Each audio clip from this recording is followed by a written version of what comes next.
Boa tarde, Tom. Boa tarde a você que está nos assistindo, você que é do sudoeste do estado, aqui de Vitória da Conquista, de Poções, de Planalto, de Jequié, de Itapetinga, de Barra do Choça. Você que está nos assistindo, muito obrigada pela sua audiência. Eu quero agradecer também a audiência do sul e extremo sul do estado. Eu sei que vocês acompanham o nosso colega Tom Ribeiro, nosso querido Tom Ribeiro, e continuam aí assistindo as nossas reportagens aqui do sudoeste. Um beijo para vocês. Agora a gente começa a falar sobre uma moradora do bairro Mirucaira. Ela veio até a nossa equipe, pediu a nossa ajuda. Veja só, ela tem 6 filhos e a expectativa de conseguir algum tipo de ajuda porque ela vive uma situação complicada. Nossa equipe foi chamada hoje no bairro Mirucaira, aqui em Vitória da Conquista, e hoje vocês vão conhecer a história de Fabiana. A gente está aqui na porta da casa dela para começar justamente explicando aqui como é que ela tenta ganhar a vida. Ela me contou que ela tem mais ou menos R$250 de renda, tem 6 filhos, a gente vai mostrar cada um para vocês. E aqui, ó, é um cavalo que ela tentou investir com um pouco dinheiro que ela tinha para ver se conseguia ganhar uns trocados aí carregando o entulho na carroça. Verdade.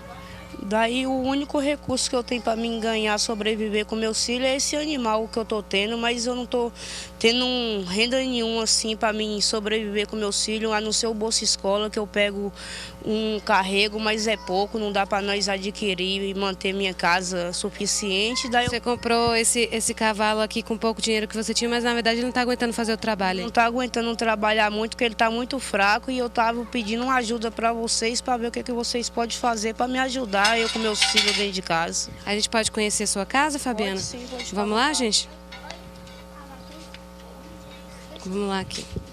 Fabiana, aqui sua casa é simplesinha. A gente vê aqui que, por exemplo, você improvisou um fogão a lenha. Você improvisou um fogão a lenha justamente para evitar o gasto com gás, né? É verdade, por causa que eu não tenho condições de estar enchendo gás, nem comprando as coisas para dentro da casa, para dentro da minha casa, porque eu tenho 6 filhos pequenos e minha renda é pouca, e eu consegui o meu animal, o meu cavalo, e mesmo assim eu não consigo tirar a renda suficiente para mim manter minha casa. O que poderia te ajudar aqui? Um cavalo melhor, quem sabe, para ajudar aí na carroça? Um cavalo melhor melhorava mais minha vida, que eu trabalho mais melhor, né? Porque todo dia eu acho entulho, mas não posso tirar por causa do cavalo, que é fraco demais, não aguenta muito entulho. Precisando de ajuda com os remédios, com as crianças também? O que você está precisando? Estou precisando de ajuda de remédio, de alimento, de alguma coisa, porque eu estou com as 2 contas de água e de luz, eu não pude pagar ainda. Porque R$250 para sustentar 6 filhos não é brincadeira. É, não. O único recurso que eu tenho para mim ganhar, sobreviver com meus filhos é esse animal que eu estou tendo, mas eu não estou tendo renda nenhuma assim para mim sobreviver com meus filhos, a não ser o Bolsa Escola.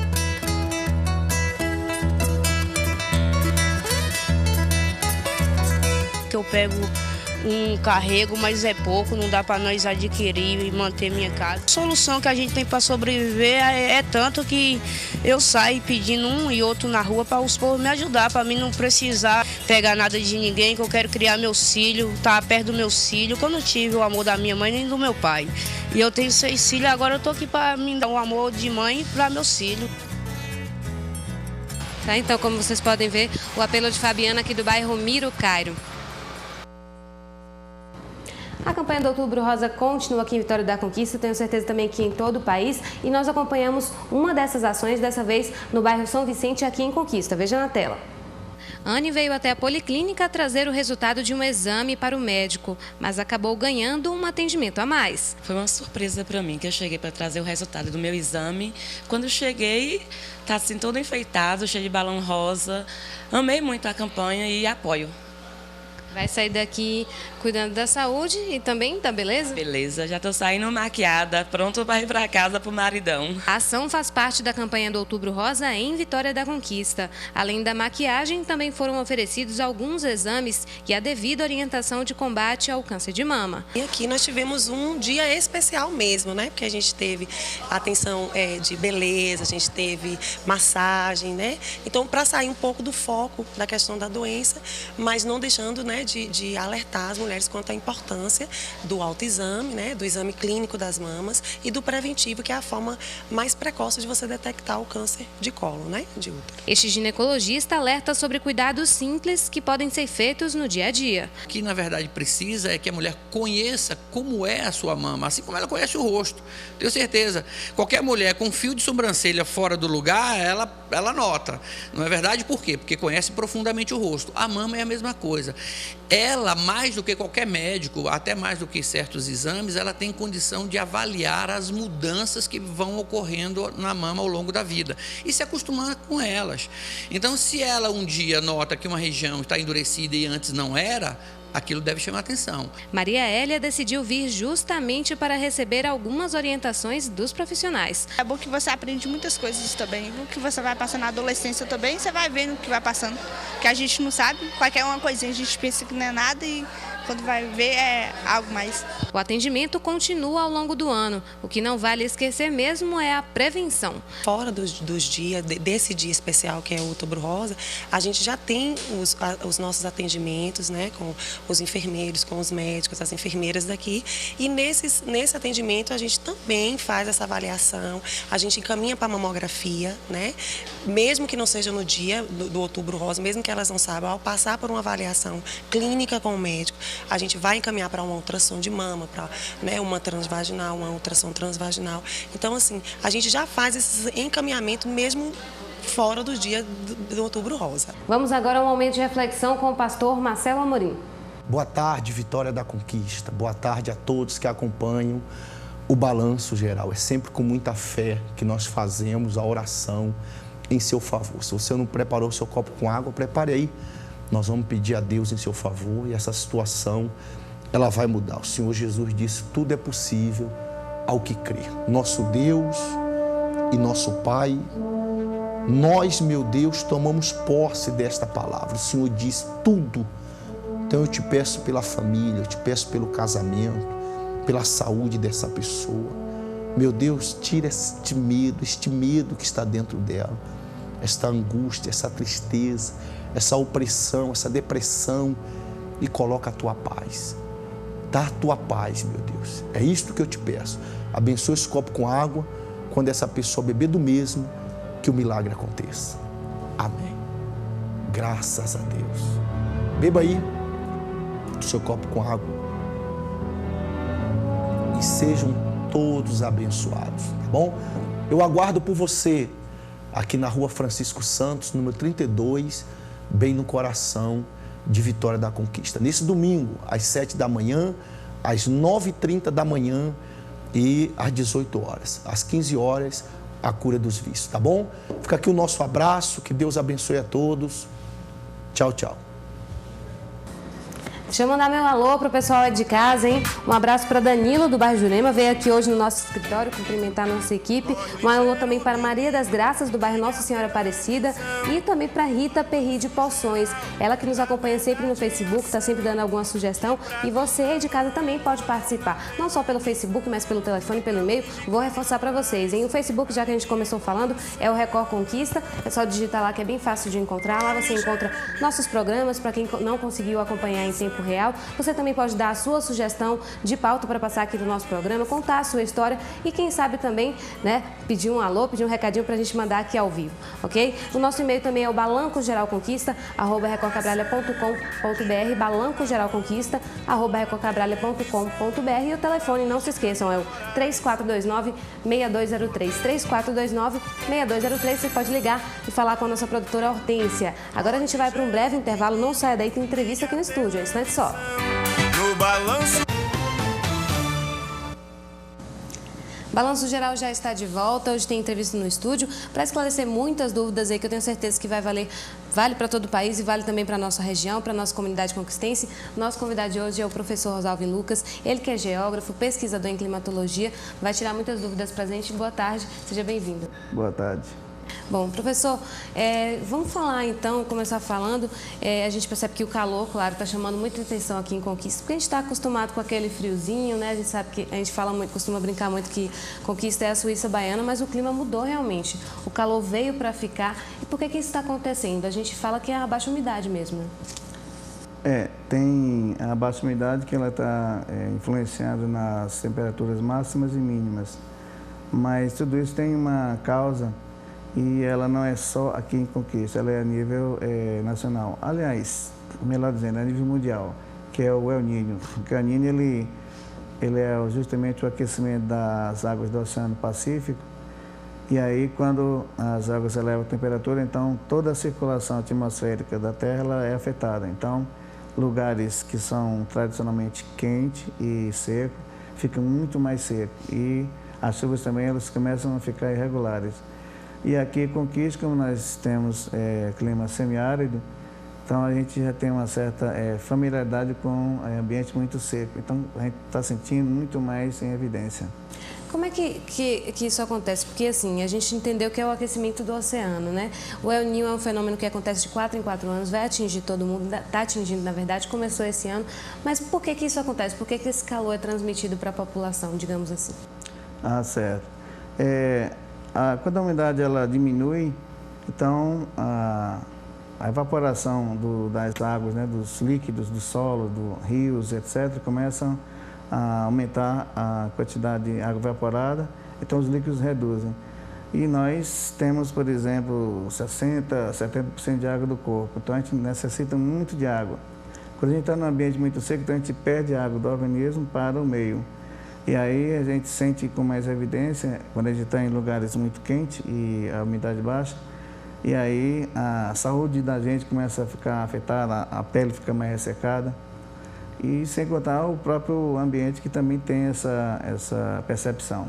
Ah, ótimo. A gente vai falar um pouquinho das consequências, eu não sei se o senhor concorda, o pessoal de casa também, mas a gente tem observado muitas queimadas aqui em Vitória da Conquista, focos pequenos de incêndio ali, até mesmo próximo aqui à zona urbana, né? Isso acontece também por causa da baixa umidade, por causa do calor? A prática da queimada era muito comum aqui na nossa região, Nordeste principalmente, independente dos El Niño da vida. Por exemplo, normalmente a pessoa sabe que o período que antecede a chuva, a vegetação fica seca. Então eles têm um certo trabalho para retirar aquele capim, aquela parte não aproveitável para a agricultura, e aí eles queimam para preparar o solo. Quando o El Niño chega, e aí o ambiente fica muito mais seco, e aí fica muito mais propício para a queimada, porque a combustão fica muito mais fácil. Então, quando você queima o capim, o lixo, alguma coisa em ambiente muito seco, então fica muito mais evidenciada essa fumaça, a fuligem e tudo mais. E aí, Conquista, por exemplo, como é comum queimar sempre a vegetação antes do processo de chuva, então, quando acontece isso, então a fumaça, a quantidade de fuligem, quando entra no espaço a umidade está baixa, então fica muito mais expandida, então muito mais perceptível. E aí, como sempre perto das cidades as pessoas fazem isso, então a fumaça vai para a cidade e aí começa a ter aqueles problemas. Mais evidente, né? O problema de respiração, de tosse, principalmente o pessoal jovem, né, a primeira idade, e o pessoal da terceira idade. Já que a gente começou a falar das consequências, vamos então desenrolar isso aí. Porque, na verdade, essa baixa umidade, esse tempo mais quente, acaba afetando tudo, né? Acaba afetando a produção agropecuária, a pecuária também. Vamos começar falando desse ponto, né? Quem é pequeno produtor, até aquele pessoal que tem um porte maior, todo mundo está sendo afetado, né? Isso. Na sala de aula eu costumo, às vezes, fazer perguntas aos alunos, tipo assim, qual a relação entre seca e inflação? Aí eles começam a fazer aquele exercício que é justamente isso. É como se fosse uma linha encadeada. Por exemplo, a umidade baixa e aí a água evapora. Então a água evapora, então, por exemplo, rios, lagos, açudes começam a reduzir sua capacidade de armazenamento. E aí a vegetação ela depende exclusivamente, né, de nutrientes do solo e água. Então automaticamente o pessoal que vive e que depende da agricultura começa a ter aquele efeito de dependência e o efeito indesejado, por exemplo, da perda da produção agrícola. Então, por exemplo, pequenos agricultores são os primeiros a sentir o efeito. E aí, os grandes produtores, que também dependem da água, eles demoram um pouco mais. Mas à medida que a população, principalmente o pequeno produtor, que depende da produção de frutas, hortaliças, verduras, etc., e aí eles não têm a produção como tinha antigamente. E aí automaticamente vão ter que vender mais caro.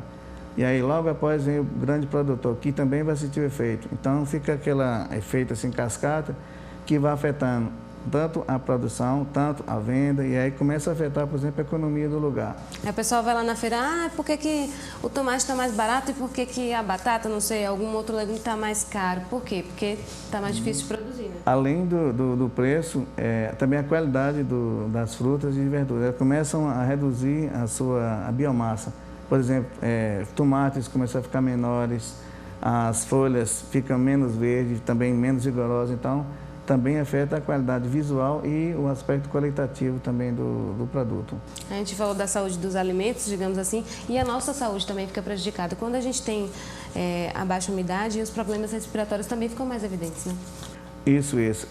Em especial o pessoal que tem problema respiratório, porque como a gente perde água para o meio, então quando o meio está muito seco, então a gente perde muito mais água. Então, por exemplo, mucosa, os olhos ficam avermelhados. As pessoas que eu estou nesse grupo, que vêm de fora para cá. Por exemplo, eu sou cearense, lá um lugar perto da praia, que vale para qualquer pessoa. E lá, normalmente, a umidade no litoral é maior. Então, a gente chega num lugar de umidade muito baixa, então a mucosa do nariz começa a ficar perto do sangramento, ou às vezes sangra, lábio rachado. E aí a gente sente esse efeito. E as crianças, como dependem também muito mais de água do que nós, então também tem o efeito bem negativo no organismo da criança. Normalmente criança e idosos são os mais afetados. Né? Agora, o que a gente percebe também é que, já finalizando aqui, é que não só a saúde dos alimentos, não só a nossa saúde está prejudicada, mas também dos nossos rios, dos açudes, para quem produz, aí, dos lagos, e a gente vê isso tudo afetando aqui toda a região. Né? Isso. Os rios diminuem seu volume, né? Aí vai para os açudes, para os lagos, reservatórios, que vai, por extensão, para os rios que alimentam as barragens, que produzem energia elétrica, por exemplo. E aí, aqui em Conquista, não foge a regra, né? Como a gente já tem pouco recurso hídrico aqui nessa área. Rio Verruga e os afluentes que alimentam o Rio Pardo, eles também reduzem a sua capacidade. Então, a gente percebe que lugares secos, aqui por exemplo, semiárido, fica muito mais seco e a capacidade de armazenamento de água e a água que vai servir para a população também. Inclusive, isso é até por um alerta para as pessoas que dependem da água da Embasa, que consomem água, né? Nós, por exemplo, da gente já começar a ficar precavido para uma possível necessidade de racionamento. Entendi. Agora, a gente já vai finalizar, mas uma pergunta rápida aqui. Essa situação pode mudar? Esse clima pode mudar? Esse tempo pode virar, digamos assim? Olha, a curto prazo não. Normalmente o El Niño demora 8 meses, 1 ano, e tudo indica que ele vai se prolongar até o final desse período chuvoso, que é abril ou maio do ano que vem. Isso. E aí, como normalmente, depois que ele vai embora, o processo volta ao normal, então a gente vai voltar à normalidade sim, mas para o próximo ano. 2015, não. Então, enquanto isso, vamos nos cuidar, vamos cuidar da nossa água, também cuidar do nosso ambiente, evitar essas queimadas para que ela não crie proporções maiores. Eu vou agradecer a sua presença. A gente fica por aqui. Amanhã tem mais Balanço Geral, ao meio-dia com Tom Ribeiro e 1h40 em ponto, aqui direto de Vitória da Conquista. Até lá. Ligeiro menino, ligue a televisão no Balanço Geral.